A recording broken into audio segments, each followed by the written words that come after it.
bombings are often difficult to solve, since the perpetrator usually has left the scene, and the evidence goes up in smoke. But there are clues if investigators know what to look for. In this case, a tiny piece of plastic the size of a grain of sand would hold the key to a man's murder.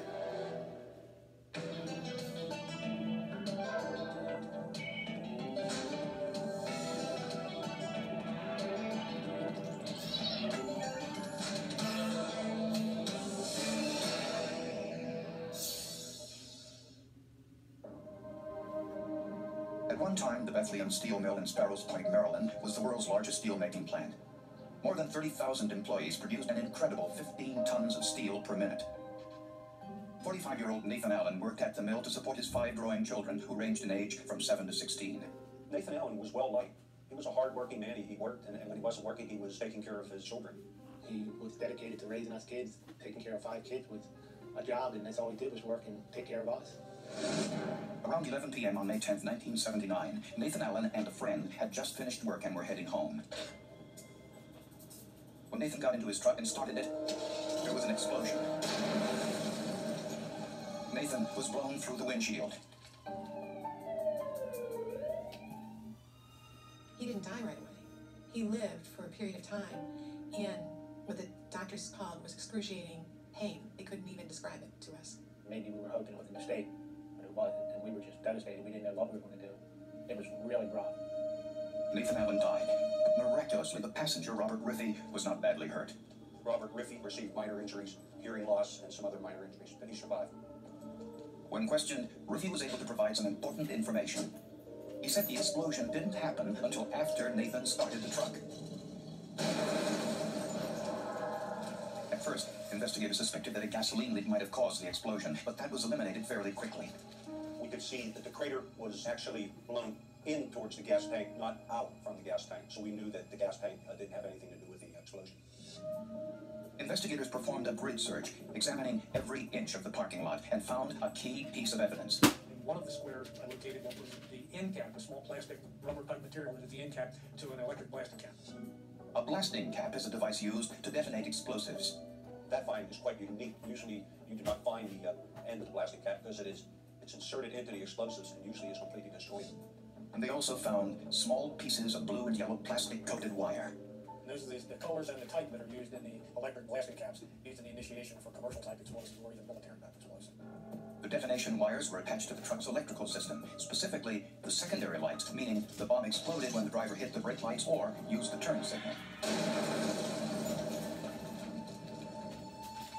When you look at a bomb, the first thing that you need to be able to do, at least in the first 72 hours, is you need to be able to identify the type of device that was used, how it was initiated, and what that does is it establishes a window of time during which the device may have been placed. Nathan's truck had been in the parking lot from 3 p.m. until the explosion around 11 p.m. This proved that someone tampered with the truck's wiring while it sat in the parking lot. It became significant. Obviously, he didn't drive there without using the brakes, so it let us know that the device had to have been connected in the parking lot. The bomber does not have to be around and watch his victim. It's not what we call a command detonation. There's no wire leading somewhere and he has a big plunger to make the thing go off. The bomb is a self-contained unit because it uses the automobile's own power to set the explosive off. So the bomber could watch if he wants, or he could be 1,000 miles away. It doesn't make any difference. But investigators had no obvious suspects, which meant that if the bomber decided to strike again, they had no way to stop him. Investigators believed the explosion that killed Nathan Allen was a commercial explosive, the type used by experts. The intricacy of the device would be the understanding that the bomber needed to have of the electrical wiring system of the vehicle, so as to preclude himself from being blown up when he connected the wires to the electrical system. It would have required more than just grassroots knowledge. And they had to consider whether tensions between steel workers and company management had finally turned deadly. No one knew why anyone wanted to kill Nate Allen. And so the agents began looking at possible reasons why. One was Nate Allen had been involved in some union activity. The first thing we kick around in almost any of the cases was somebody they knew or somebody they worked with, who they had an argument with, or who would want to do something like this to them, But according to co-workers, Nathan Allen and his passenger Robert Riffey were both popular and friendly with fellow workers and management. It didn't appear that any of them had any obvious enemies. Nothing jumped out and said, "Here I am." The bomb had been placed directly under the driver's seat, which indicated that the truck's owner, Nathan Allen, was the intended victim. Police asked Allen's family if anyone in Nathan's personal life may have wanted to harm him. Nathan's estranged wife was in a psychiatric hospital hundreds of miles away when the bombing occurred and was not considered a suspect.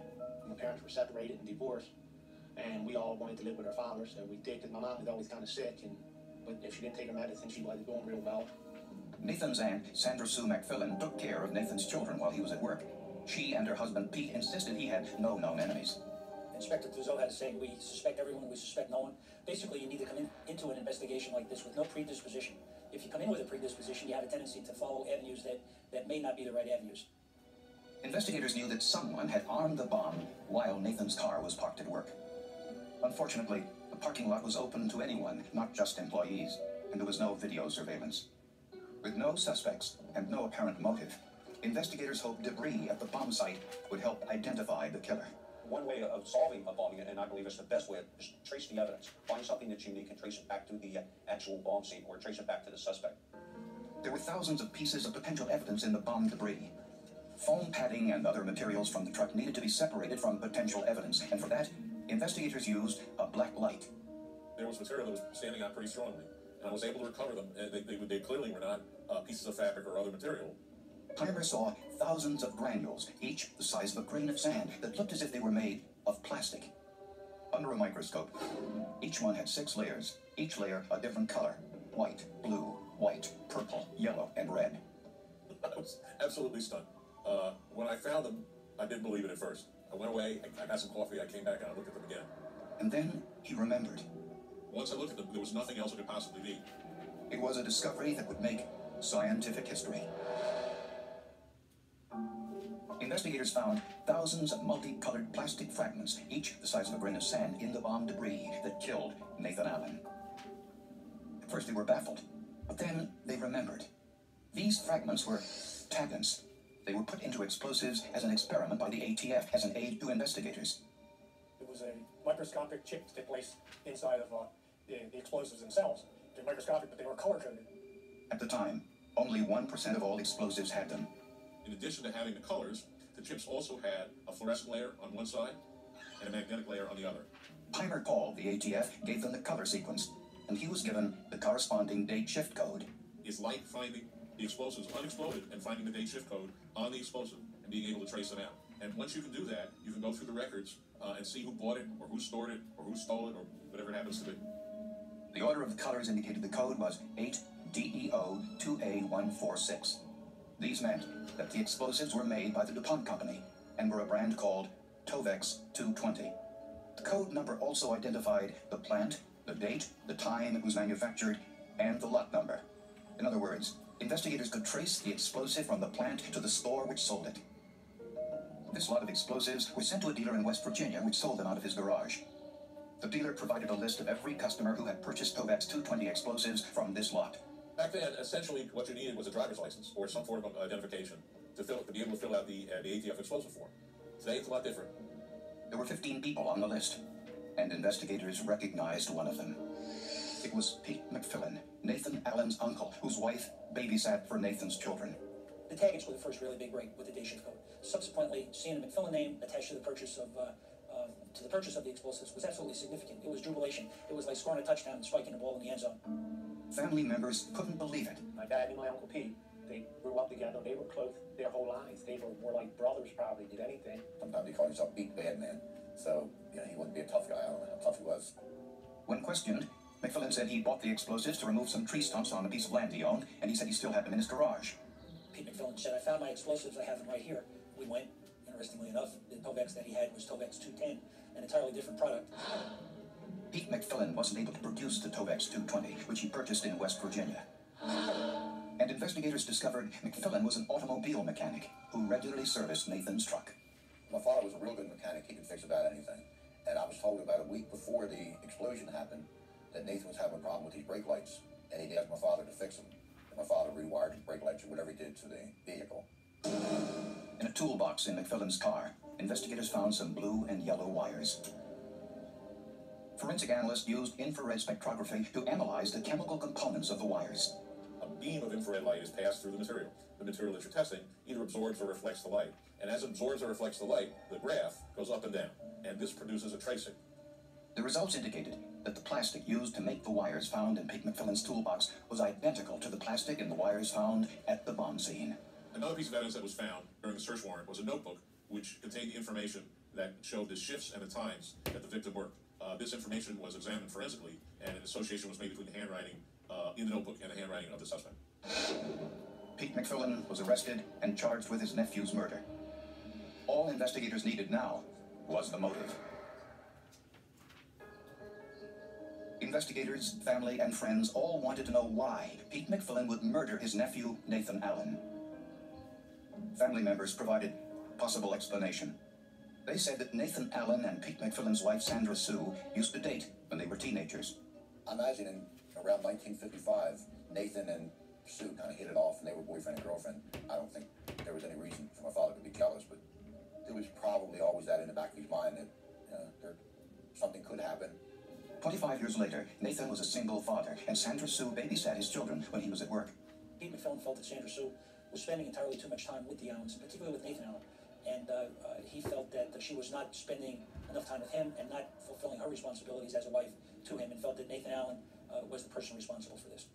My father would just say, Pete, come on now, you know better, but that would be the end of that, and they would just leave, well enough alone and go on.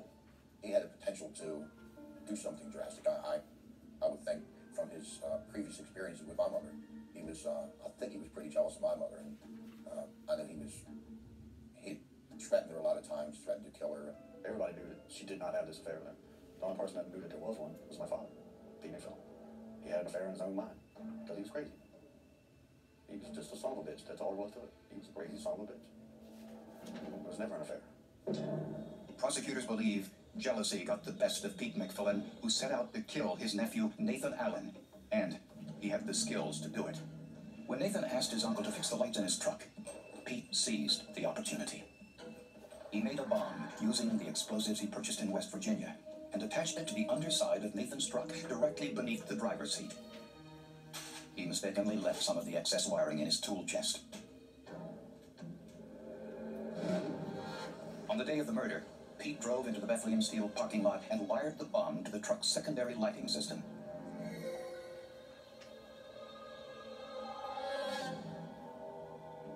McFillan knew Nathan's schedule, which was found in his garage, but he had no way of knowing that Nathan had offered his friend Robert Ruthie a ride home that night.